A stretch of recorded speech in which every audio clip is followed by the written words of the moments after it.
In June 2014, a lawyer in Brattleboro, Vermont opened a folder and nearly dropped it. The man who just died, a gas station attendant and part-time janitor who wore a coat held together with safety pins, had left behind $8 million. His own family had no idea. And how he did it makes almost no sense, until it does. His name was Ronald Read. And to understand why his story matters more than almost any investing advice you'll hear this year, you have to understand just how completely invisible this man was.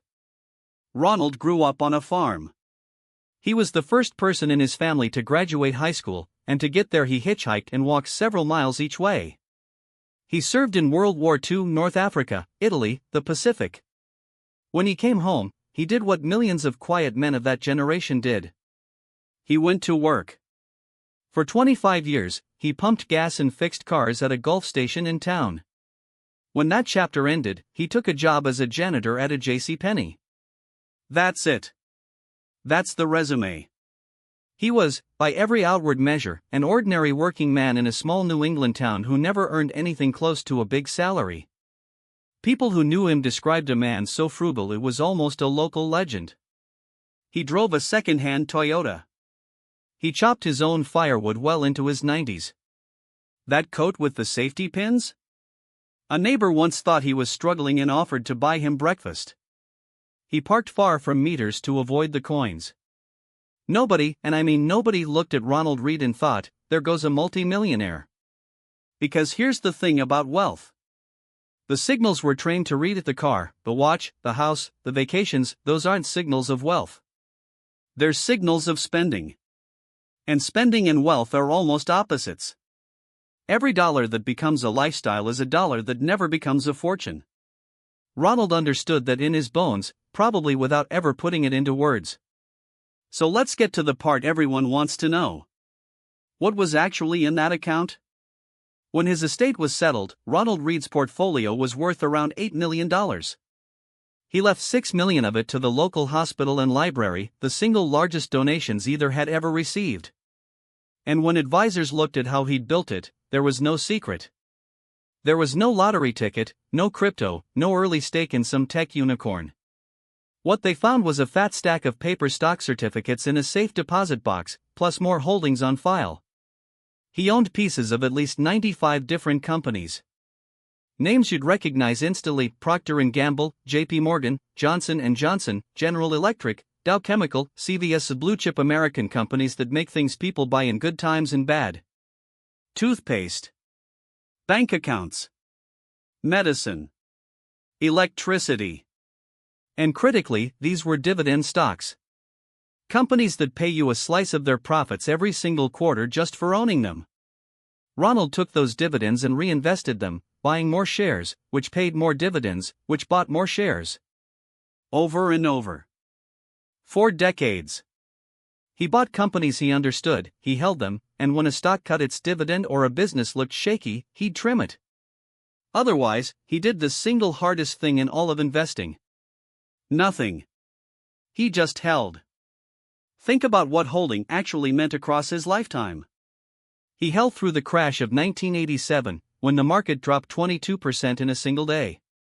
He held through the dot-com collapse. He held through 2008, when the financial world was on fire and everyone he could have listened to was screaming sell. Some of his positions he'd owned for over 60 years. 60 years. That is the whole trick. That's the boring superpower nobody wants because it can't be done in a weekend. Let me show you the math that makes this possible, because it's genuinely hard to believe until you see it. The stock market has historically returned around 10% a year on average. At that rate, money doubles roughly every 7 years. So $1 invested becomes 2 in 7 years, 4 in 14, 8 in 21, 16 in 28. If Ronald put money to work in his 30s and let it ride into his 90s, that's not 2 or 3 doublings. That's 8 or 9 doublings stacked on top of each other. That's the difference between someone who invests modest amounts for 60 years and someone who invests aggressively for 15. The person who started early and refused to interrupt the process wins by a landslide, even if they earned far less and invested far less each year. Time doesn't add to your returns. Time multiplies them. And this is exactly why the flashy stuff fails. The average investor dramatically underperforms the very funds they invest in, and study after study points to one reason: behavior. People buy when they're excited and sell when they're scared. They interrupt the compounding. Ronald's genius wasn't picking winners. It was that he never, ever hit pause. Now let's zoom out, because Ronald Read is not a freak accident. He's the rule that hides in plain sight. Research into actual American millionaires keeps finding the same uncomfortable truth. The typical millionaire doesn't drive a luxury car. A huge share have never spent more than a few $100s on a watch in their lives. Most live in ordinary houses in ordinary neighborhoods. The loud spenders you assume are rich are very often one bad month away from disaster, drowning in the payments required to look wealthy. The genuinely wealthy person often looks exactly like Ronald Read. Boring. Frugal. Invisible. Because they figured out that the goal was never to look rich. The goal was to be free. And you cannot be both loudly rich and quietly free at the same time, one of them eats the other. There's a phrase for this: wealth is what you don't see. The nice car you didn't buy.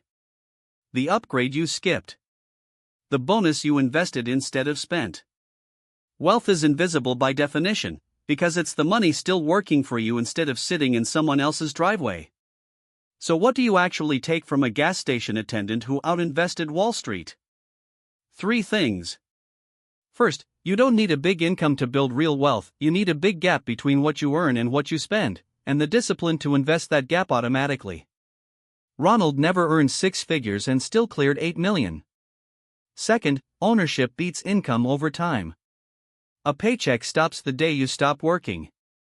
A portfolio of great companies pays you while you sleep, and it grows whether you show up or not.